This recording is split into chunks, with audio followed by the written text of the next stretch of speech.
حضور دل ہند صحابہ اکھیاں، میں دل تو صدقے اکھی تو صدقے، میں سین ہے شاد گھر تو صدقے، میں گھر دے ہر ایک مکی تو صدقے، حضور دل ہند صحابہ اکھیاں۔ کہ اصل میں ساری یہ خرابیاں جو پیدا ہوتی ہیں، چاہے وہ غیبت ہو، چاہے وہ بد نظری ہو، چاہے وہ حب جاہ ہو، عجب ہو، خود پسندی ہو، یہ سارے کے سارے شاخسانے ہیں اللہ تعالیٰ کے ساتھ تعلق مضبوط نہ ہونے کے۔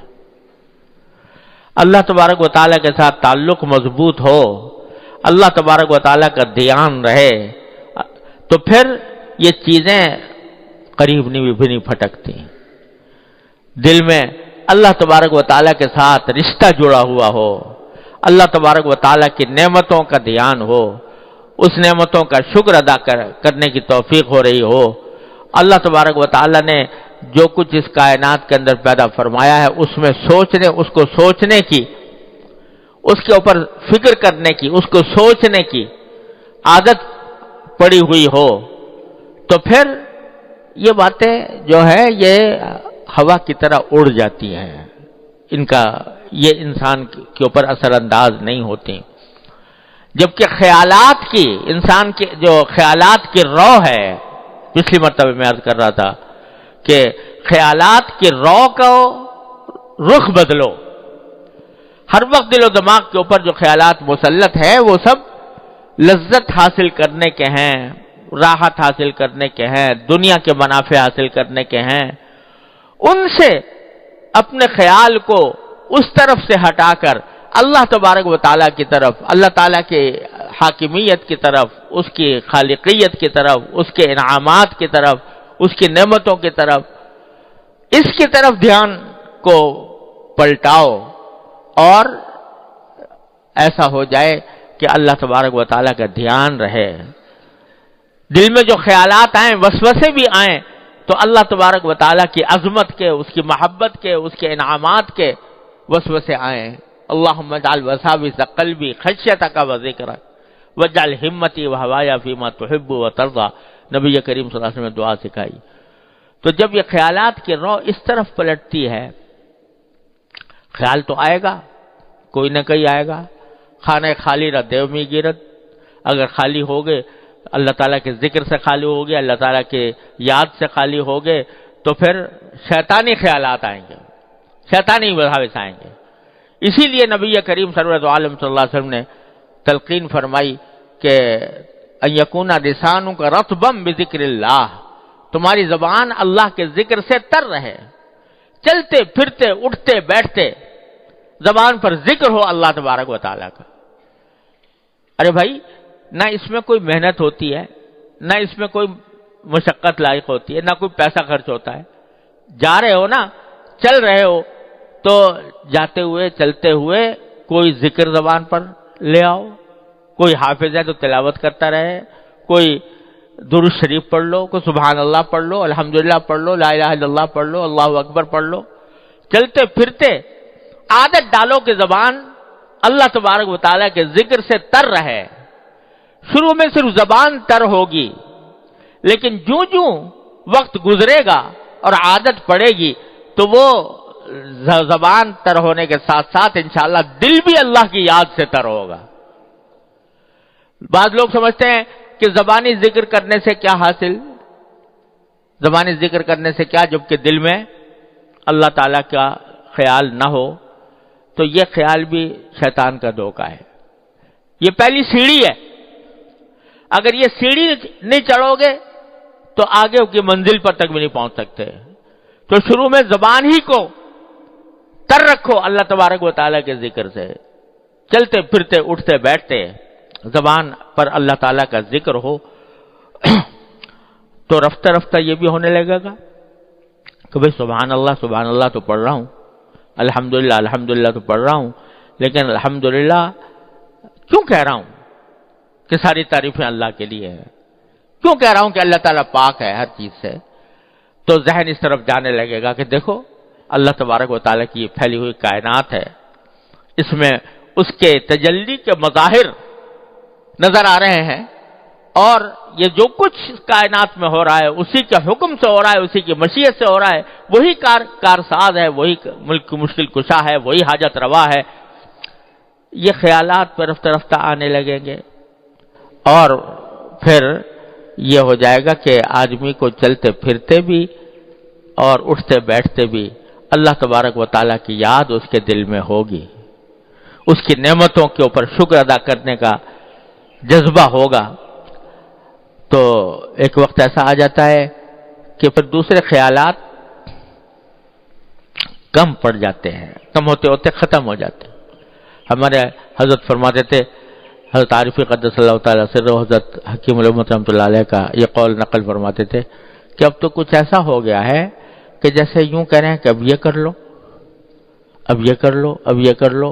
یعنی اللہ تبارک و تعالیٰ کی طرف دھیان کی ایک صورتحال پیدا ہو گئی ہے کہ قدم قدم پر ایسا لگتا ہے کہ اللہ تبارک و تعالیٰ یوں فرما رہے ہیں کہ ایسا کر لو۔ تو ہر وقت اللہ تعالیٰ کے ساتھ ذات سے تعلق مضبوط ہو جاتا ہے۔ حضرت فرماتے ہیں کہ حضرت بیماری کے عالم میں جو مرض وفات تھا اس میں آنکھیں بند کیے ہوئے لیٹے رہتے تھے، تو اس حالت میں کبھی کوئی آدمی آ کے کوئی دوا کے لیے کوئی بات کہہ دی یا کوئی ایسی، تو کبھی مختصر جواب دیتے۔ جب زیادہ دیکھا کہ لوگ اس طرح کر رہے ہیں تو ایک مرتبہ فرمایا، کیوں ایک مشغول آدمی کو تنگ کرتے ہو، کیوں ایک مشغول آدمی کو تنگ کرتے ہو؟ حالانکہ بظاہر دیکھنے میں تو مشغول کچھ بھی نہیں، بستر پہ پڑے ہیں، آنکھیں بند ہیں، ہاتھ پاؤں چل نہیں رہے، لیکن فرمایا کیوں ایک مشغول آدمی کو تنگ کرتے ہو؟ تو مشغول کاہے سے ہیں؟ مشغول ہے اللہ تبارک و تعالیٰ کے ذکر سے، اس کے فکر سے، اس کی یاد سے۔ تو اللہ تبارک و تعالیٰ اپنے رحمت سے اپنے ذات کے ساتھ یہ تعلق عطا فرما دے تو پھر یہ سارے جو جھنجٹ ہیں غیبتوں کے اور برائیوں کے اور حب جاہ کے اور حب مال کے اور حب دنیا کے اور بد نظری کے، اور یہ سب جو ہیں وہ ختم ہو جاتے ہیں۔ جیسے کل حضرت مجدود صاحب فرماتے ہیں کہ جب مہر نمایاں ہوا سب چھپ گئے تارے،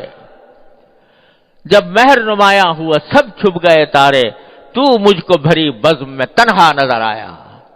تو پھر یہ ساری کائنات میں ایک ہی جلوہ نظر آتا ہے،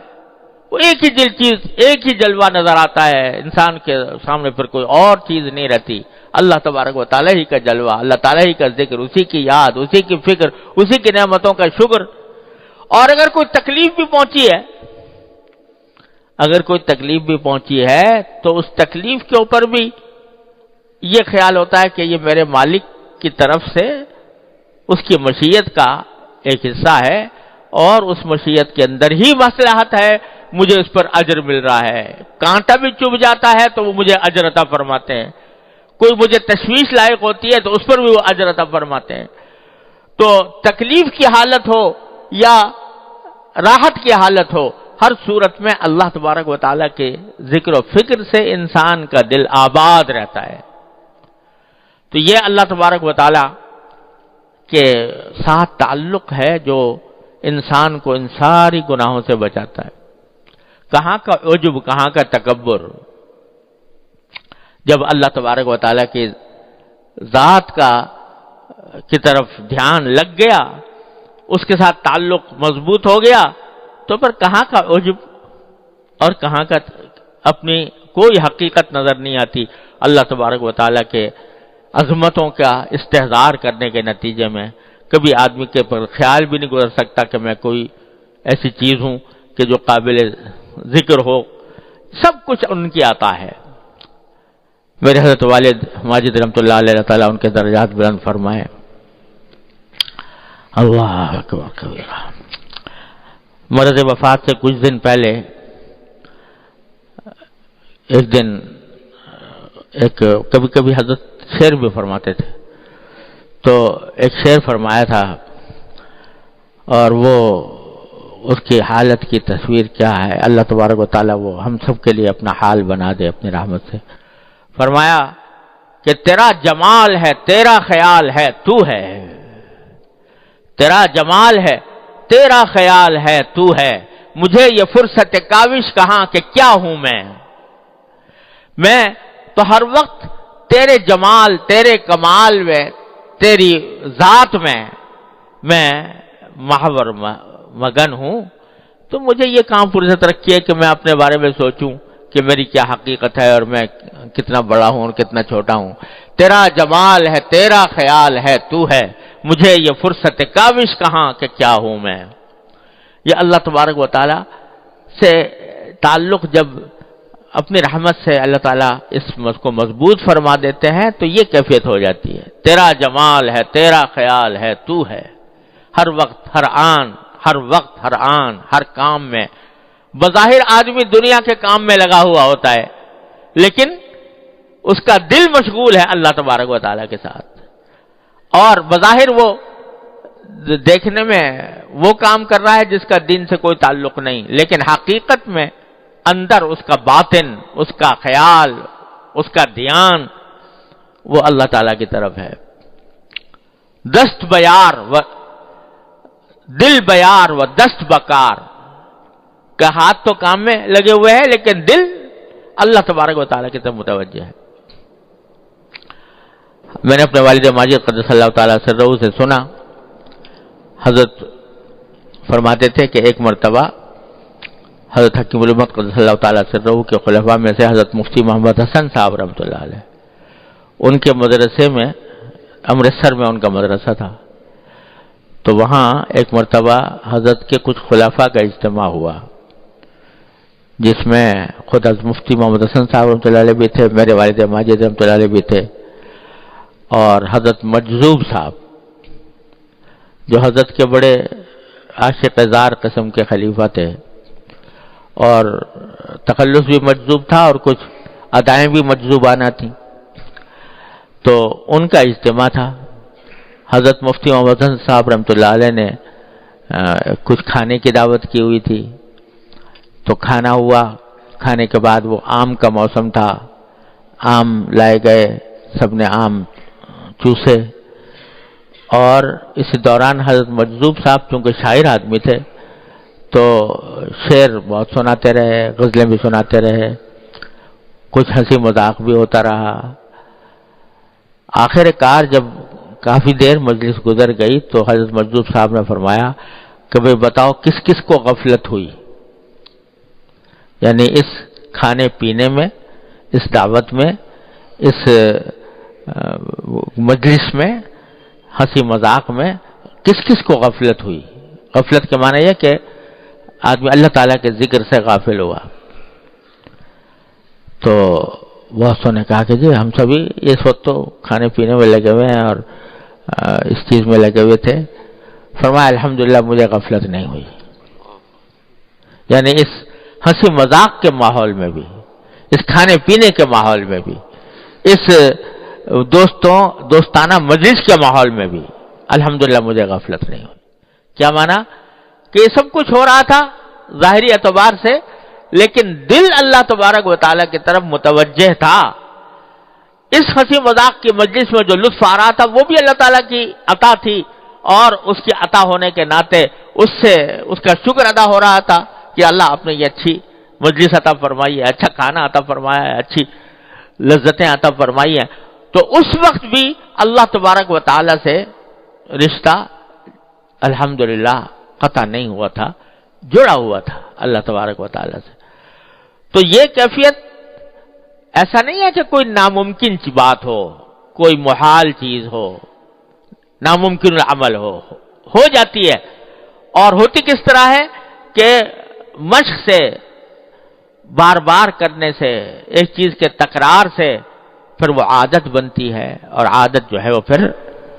آخر کار فطرت ثانیہ بن جاتی ہے انسان کی، کہ اس میں ہر کام کے ساتھ دوسرا عمل بھی۔ یہ تو نبی کریم سرور عالم صلی اللہ علیہ وسلم نے مختلف مواقع پر دعائیں سکھائیں کہ بیت الخلاء میں جا رہے ہو تو یہ پڑھو، اور باہر نکل رہے ہو تو یہ پڑھو، بستر سے اٹھو تو یہ پڑھو، مسجد کی طرف جا رہے ہو تو یہ پڑھو، مسجد میں داخل ہو رہے ہو تو یہ پڑھو، نکل رہے ہو تو یہ پڑھو، بازار میں جاؤ تو یہ پڑھو، کھانا کھاؤ تو یہ پڑھو، پانی پیو تو یہ کیوں؟ یہ اس لیے کہ تاکہ یہ کام بھی کرتے رہو اور ان کاموں کا رشتہ اللہ تبارک و تعالی سے بھی جوڑتے رہو. ہر لمحے، ہر تھوڑی دیر کے بعد،